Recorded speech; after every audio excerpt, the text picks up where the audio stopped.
What if I told you the biggest reason your relationships keep falling apart isn't who you're choosing, but what you're expecting from them? And let me ask you something. Are you looking for a partner or are you looking for a parent? Because those two things are not even close to the same. And if you don't know the difference, you'll keep calling something love that slowly drains both people involved. Today, we're talking about something real. Not just how you love, but how you depend. Let's get started. Welcome to the Catalyst Podcast. I'm your host, Jason, and you can catch us on all your favorite platforms: Facebook, YouTube, Instagram, Threads, and TikTok. You can also listen to our episodes on Amazon Music, Apple Podcasts, Spotify, iHeartRadio, and Podbean. Now, we want to hear from you, folks. If you're interested in being a guest or contributing, please reach out to us at catalystmotivationpodcast@gmail.com. That's catalystmotivationpodcast@gmail.com. Join the community today and be part of something truly transformative. Welcome to episode 147. Are you seeking a partner or a parent? Okay, so let's slow this down and unpack it, okay? What's the difference between a partner and a parent? Well, a partner stands beside you. A partner stabilizes you. A partner says, I'm here with you. A parent says, I'll carry you. Now, here's the uncomfortable truth. A lot of adult relationships are quietly becoming parenting arrangements. Not on purpose, not because people are broken, but because many of us were never taught emotional responsibility. And emotional responsibility is simple, but not easy. It means your feelings are yours to manage. Let me repeat that. Your feelings are yours to manage. Not suppress, not to ignore, but own. So when that skill is missing, we start handing our emotions to someone else. Let me show you what that looks like in real life, okay? So as some of you know, I've actually transitioned back from working remotely to working in an office, and so I was talking with this girl. Let's call her Sarah, and she said, "I just want someone who makes me feel secure." That sounds healthy, right? Right? But then she said this: "I need constant reassurance, or I just start to spiral." And right there, that's the shift. That's not a partnership. That's emotional outsourcing. And listen, it's not her fault, because if you or her grew up feeling uncertain, unseen, or unstable, you don't just decide to be secure later. You search for someone. You search for someone who can regulate what you've never learned how to regulate yourself.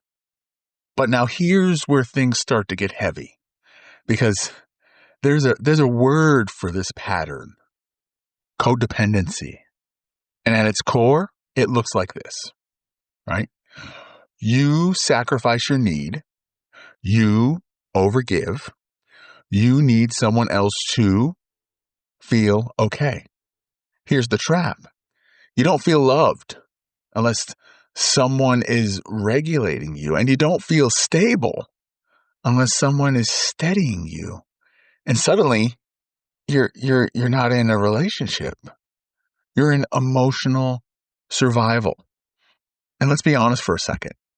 That's a full-time job with absolutely terrible benefits. One of my favorite quotes comes from Brene Brown, where she says, "Vulnerability feels like truth and sounds like courage."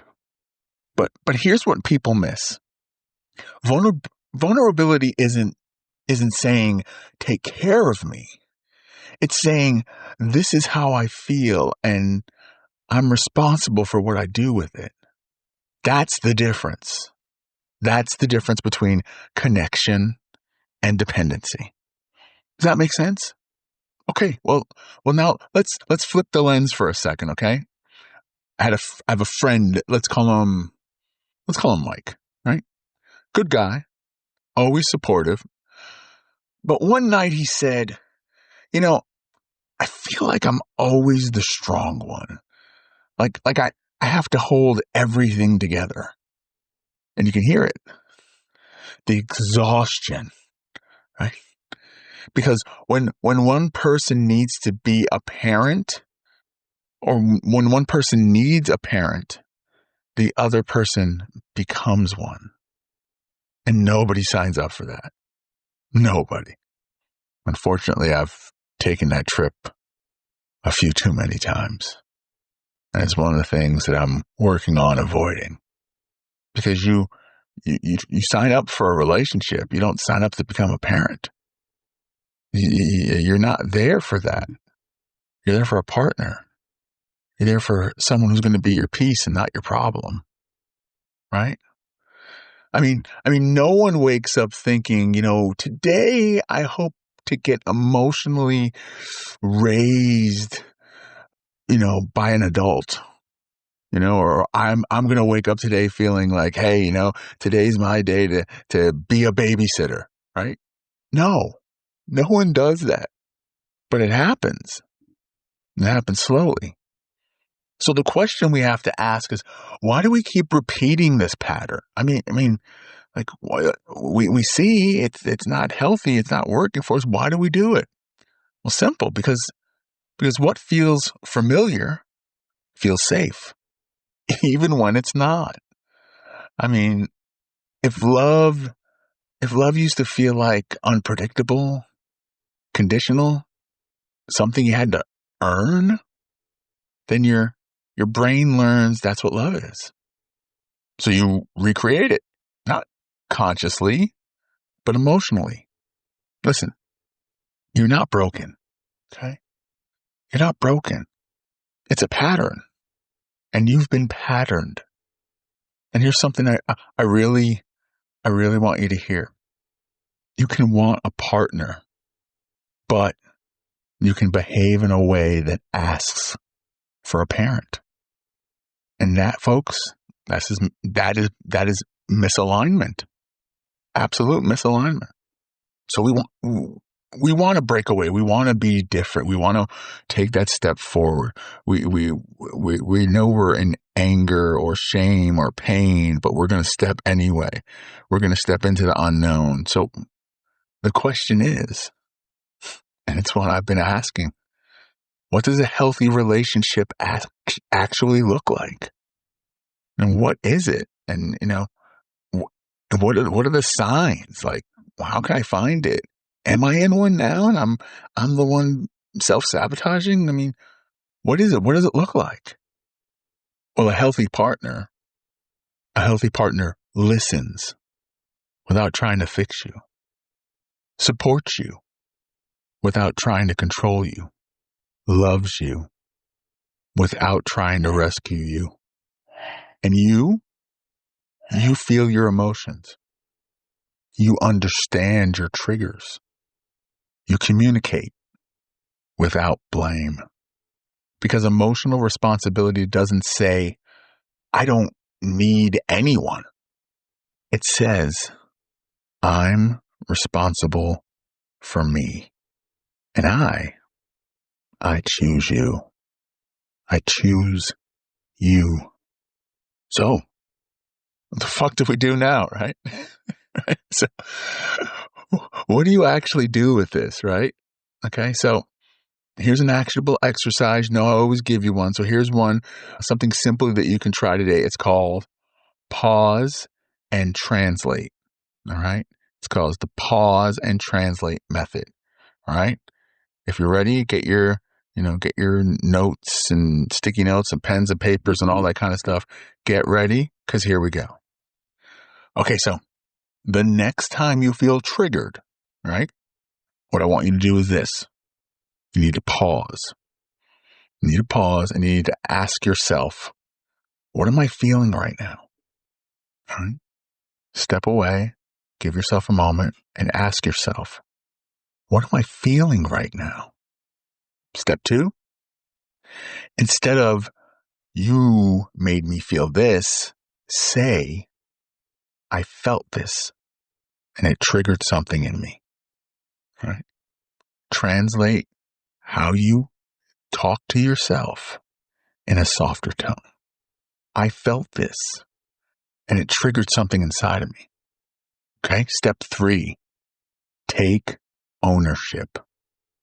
We've got to be accountable with ourselves, people. Take ownership. What part of this is yours? What part of this is mine? Own it. Own it. Step 4, communicate.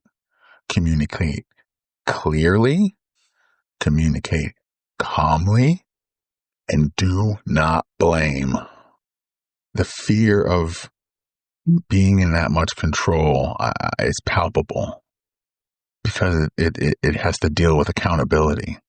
You're being accountable to yourself to control yourself in that situation. And it could be frightening, absolutely terrifying. The more we step out, just give it one more rep, one more step, one more sentence, whatever it is, just give it one more.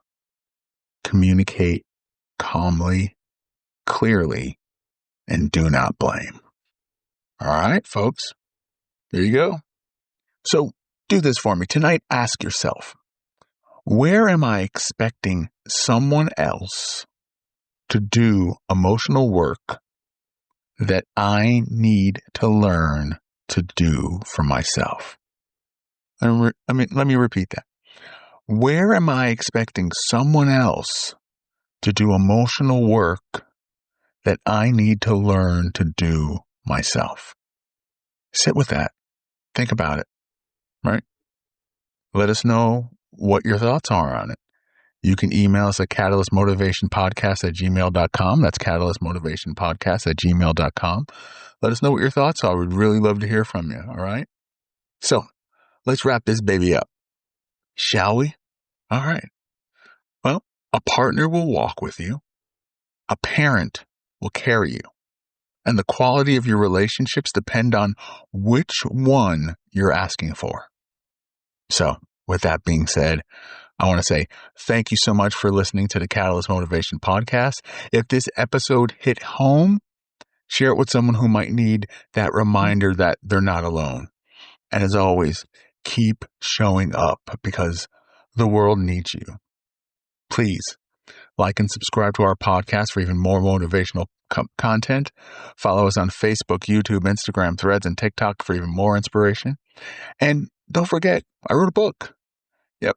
It's called The Ways of Compromise, and it's out. If you're looking for a read that pushes you to think differently about your decisions, your relationships, and the way you navigate tension, this might be the next book to add to your list, and I would sure appreciate it. All right, folks, thank you so much for joining us for episode 147. We look forward to seeing you next time for episode 148, just too shy of 150 episodes. How about that? Go be great.